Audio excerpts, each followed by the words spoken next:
Hi everyone, it's Jung here. Today I'm showing you how I made this watercolor card for the Pinkfresh Studio Holiday Release blog hop. I'll be sure to leave my blog linked below so you can follow along. I'm going to be using this Sparkle with Magic stamp set for this particular card.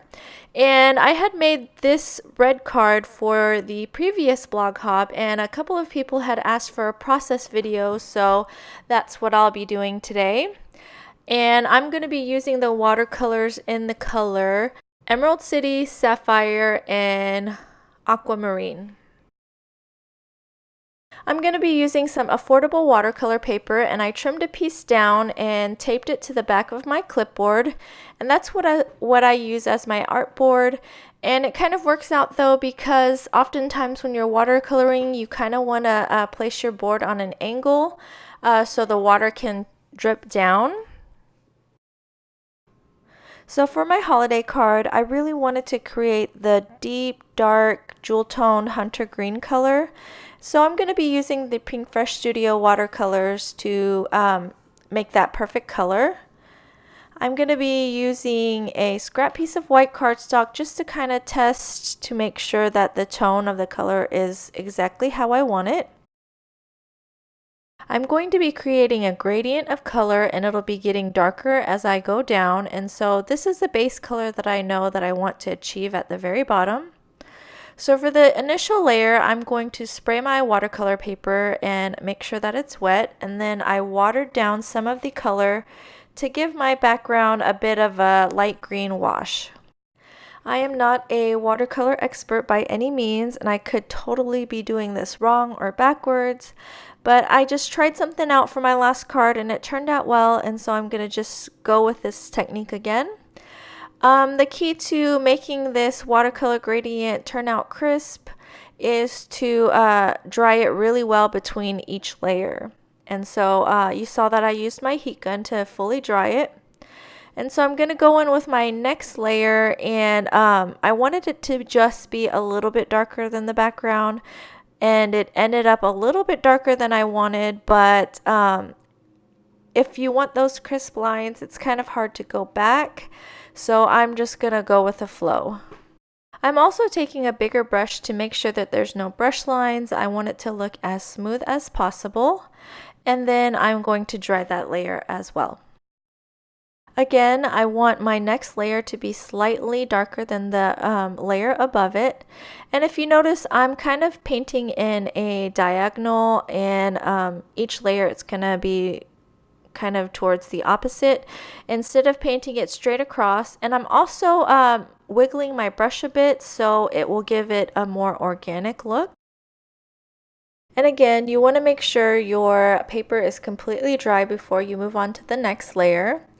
And as I was painting, I noticed that my watercolor was drying out since I had it on a flat surface. I probably should have started it in that little porcelain bowl that you see at the very top.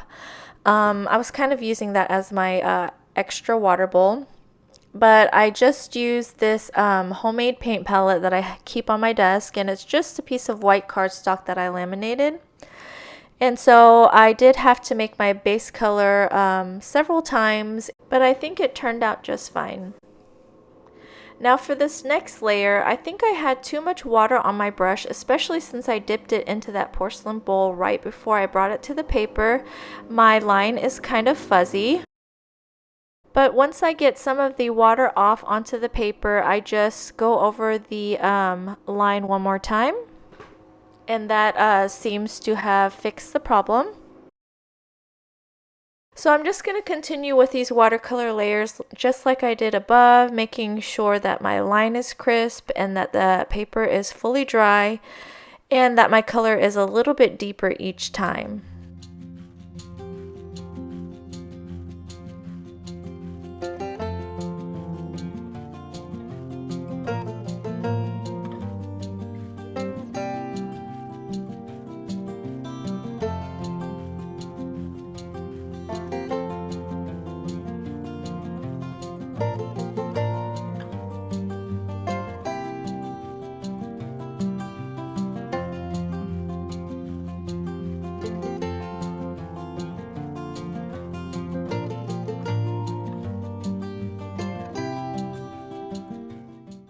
So for this particular layer, I ended up making it a little bit too dark, and you saw that I tried to water it down halfway, but it still left me with this dark edge, the dark crust. And so I'm trying to fix it by using a little bit of water and dabbing it up. And you see it kind of bleached it a little bit, but the top edge is still dark. Now I have to keep in mind that I am going to be stamping over this, so it's not too big of a deal. So I just go ahead and move on.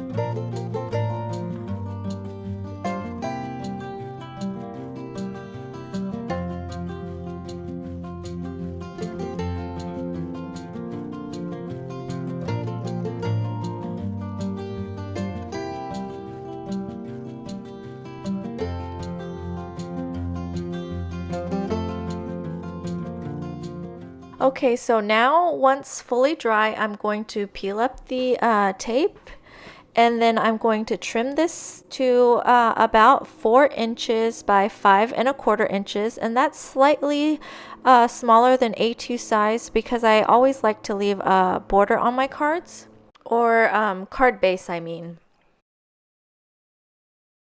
Okay, so I went ahead and adhered the frame and the large sentiment to my MISTI, and I will admit that it did take me some time to get the frame absolutely straight.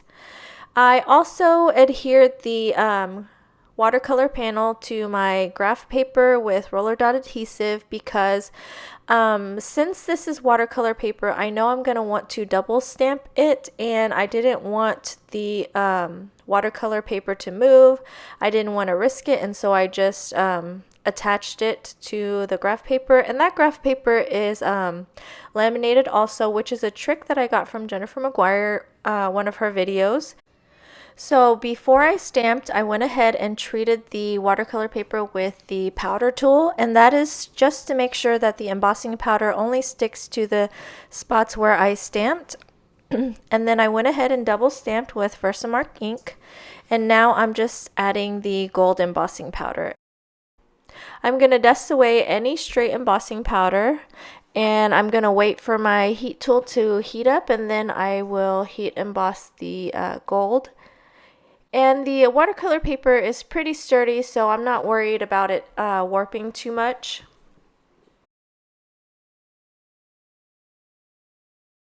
I am loving the clean graphic look of this so far, but I decided I wanted to add just a little bit more. And I love that this stamp set allows you to build as much or as little as you want.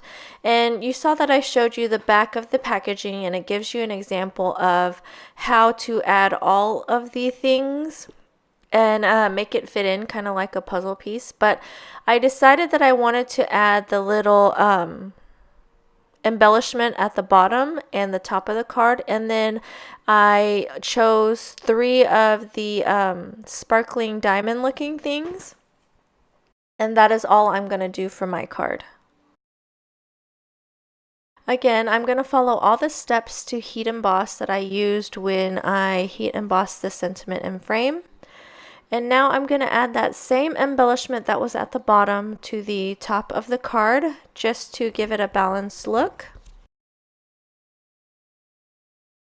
Alright, I already have a white A2 sized card base prepared, and to attach my watercolor panel, I'm going to be using this large piece of fun foam that I trimmed down, and you can get this from the kids craft section.